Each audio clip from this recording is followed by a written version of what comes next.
SLBC వద్ద తాజా సమాచారాన్ని మా ప్రతినిధి స్వామి కిరణ్ ప్రత్యక్ష ప్రసారం ద్వారా అందిస్తారు. శ్రీశైలం సొరంగ మార్గంలో కొనసాగుతున్నటువంటి సహాయ చర్యలు నిన్నటి నుంచి ముమ్మరమయ్యాయి.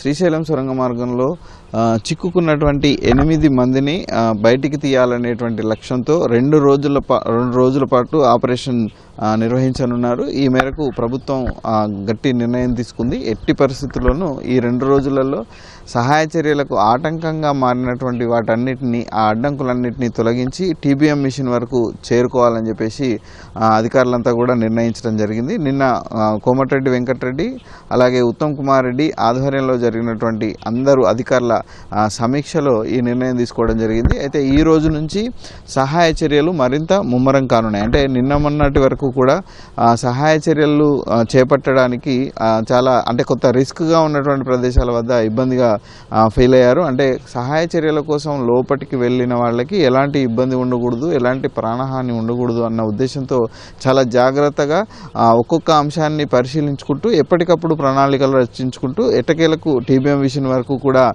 ఏజెన్సీ ఈ సహాయక బృందాలు చేరుకోవడం జరిగింది. ప్రస్తుతం ఈ రోజు నుంచి ఈ అడ్డంకులను తొలగించేటువంటి ప్రయత్నాలు ముమ్మరం కానున్నాయి. ముఖ్యంగా 14 కిలోమీటర్ల సొరంగ మార్గం ఉంది. ఈ 14 కిలోమీటర్ల పాయింట్ వద్ద ప్రమాదం జరిగింది. అక్కడ ఉన్నటువంటి టీబీఎం మిషన్లో గల్లంతైనటువంటి 8 మంది కూడా చిక్కుకున్నారని చెప్పేసి వాళ్ళంతా భావిస్తున్నారు. అక్కడికి మనం చేరుకోవాలంటే ప్రధానంగా ఈ 14 కిలోమీటర్లో చాలా అడ్డంకులు ఉన్నాయి. ముఖ్యంగా 13.5 కిలోమీటర్ల వరకు లోకో ట్రైన్ వెళ్తుంది. కానీ అక్కడ టీబీఎం మిషన్ అనేది అడ్డంకిగా మారింది. టీబీఎం మిషన్ యొక్క వెనుక భాగము ప్రమాదంలో దాటికి అటు వరదకు ఇటు మట్టికి పూర్తిగా ఒక 1/2 కిలోమీటర్ వరకు కొట్టుకొని వెనుకకు వచ్చింది. ఆ వెనుకకు వచ్చినటువంటి టీబీఎం అవశేషాలన్నింటినీ తొలగిస్తే లోకో ట్రైన్ చివరి వరకు కూడా వెళ్తుంది. ఈ టీబీఎం మిషన్ని దాటిన తర్వాత వెనుకకు కొట్టుకొచ్చినటువంటి టీబీఎం మిషన్ని దాటిన తర్వాత చివరి టీబీఎం మిషన్ వరకు మధ్యలో సుమారు ఒక 200 మీటర్ల వరకు పూర్తిగా బురద పేరుకుపోయింది. ఈ బురదను తొలగించాలనేది సహాయ బృందాల ప్రధానమైనటువంటి లక్ష్యం. టీబీఎం అవశేషాలను తొలగించడానికి గ్యాస్ కట్టర్లు, ప్లాస్మా కట్టర్లు ఈ రెండింటిని వినియోగించి వెనక్కి తీసుకెళ్తున్నారు. అయితే ఈ వెనక్కి తీసుకెళ్లాలని నిర్ణయించారు. ఈ టీబీఎం అవశేషాలన్నింటినీ కూడా పూర్తిగా తొలగించిన తర్వాత బురదను బయటికి తరలించేటువంటి ప్రయత్నం చేస్తారు. ఎందుకంటే లోపల ఉన్నటువంటి మట్టి కానీ పూడిక కానీ ఏమున్నా కానీ వాటిని తరలించాలంటే ప్రధానమైనటువంటి మార్గం లోకో ట్రైన్ ఒకటే. కాబట్టి ఆ మట్టి అవశేషాలను పూర్తి చేయాలంటే లోకో ట్రైన్ అక్కడి వరకు ఎండ్ పాయింట్ వరకు వెళ్ళాలి. లోకో ట్రాక్ను పునరుద్ధరించాలి. దీనికోసం టీబీఎం మిషన్ని తొలగించాలని చెప్పేసి నిర్ణయించడం జరిగింది. దీని తర్వాత బురదను పూడికను తొలగించడానికి కూడా పెద్ద ఎత్తున ఈసారి కార్మికులను కానీ వీళ్ళందరినీ యూజ్ చేయనున్నారు. దీంతోపాటు కన్వేయర్ బెల్ట్ ప్రస్తుతానికి పనిచేయట్లేదు. ఎక్కడైతే ప్రమాదం జరిగిందో అక్కడ వరకు కూడా కన్వేయర్ బెల్ట్ను పునరుద్ధరించి దాని ద్వారా శిథిలాలను బయటికి తరలించేటువంటి ఏర్పాటు కనుక చేస్తే పూడికను వీలైనంత త్వరగా నేరుగా బయటికి తీసుకువెళ్ళొచ్చు అనేటువంటి ఆలోచనలో కూడా ఉన్నారు. అయితే ఇదంతా కూడా ముందుగా రచించుకున్నటువంటి ప్రణాళిక ప్రకారం లోపల జరగకపోవచ్చు. ఇతర అడ్డంకులు కూడా సాంకేతికంగా ఎదుర్కోవచ్చు. వాటిని కూడా ఎట్టి పరిస్థితుల్లో ఎదుర్కోవాలని చెప్పేసి నిర్ణయించడం జరిగింది. ఎన్డీఆర్ఎఫ్, ఇండియన్ నేవీ, అలాగే ర్యాట్ హోల్ మైనర్స్, దీంతోపాటు మెరైన్ కమాండోస్, మార్కోస్ బృందాలు ఇవన్నీ కూడా దీనికోసం శ్రమిస్తున్నాయి. అక్కడ ఎదురయ్యేటువంటి ఆటంకాలని ఎప్పటికప్పుడు అంచనా వేసుకొని ఎప్పటికప్పుడు ప్రణాళిక రూపొందించుకొని ఎట్టి పరిస్థితుల్లో రెండు రోజుల్లో టీబీఎం మిషన్ వరకు చేరుకోవాలి.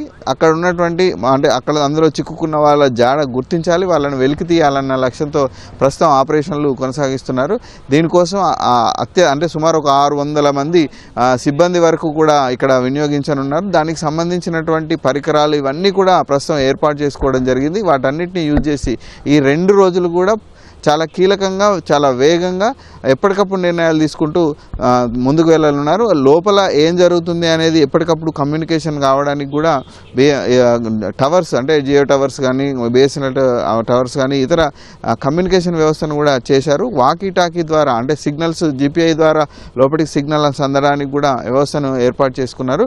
కాబట్టి కమ్యూనికేషన్ వ్యవస్థలో ఎటువంటి ఇబ్బంది లేకుండా ఉంటుంది. లోపల ఆక్సిజన్ కూడా పునరుద్ధరించాల్సిన అవసరం ఉంది. ఇప్పుడు 13.5 కిలోమీటర్ల వరకు అందుబాటులో ఉంది.